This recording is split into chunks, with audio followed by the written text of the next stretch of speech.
கர்த்தருக்கு ஸ்தோத்திரம். இந்த நாளுக்கான தேவ வார்த்தை யோவான் புஸ்தகம் 2ஆம் அதிகாரம் 5வது வசனம். அவர் உங்களுக்கு என்ன சொல்லுகிறாரோ அதன்படி செய்யுங்கள். இந்த நாளின் தேவ வார்த்தையின்படி ஆண்டவராகிய இயேசு உங்க குறைகளை நிறைவாக்கி அற்புதம் செய்வார்.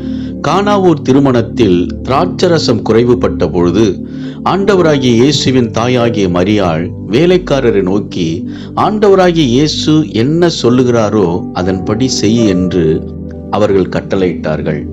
அந்த வேலைக்காரரும் ஆண்டவராகிய இயேசுவின் வார்த்தைக்கு கீழ்ப்படிந்த பொழுது தண்ணீர் திராட்சரசமாக மாறியது, குறைவுகள் நிறைவாக்கப்பட்டது. அன்பானவர்களே, ஆண்டவருடைய வார்த்தைக்கு செவி கொடுங்கள், அவர் கட்டளைக்கு கீழ்ப்படியுங்கள். உங்க வாழ்க்கையில் உள்ள குறைகள் எல்லாம் நிறைவாக்கி ஆண்டவர் அற்புதம் செய்வார். விசுவாசியுங்கள், மகிழ்ந்து களி கூறுங்கள். இயேசு உங்களை ஆசீர்வதிக்கிறார். ஆமேன்.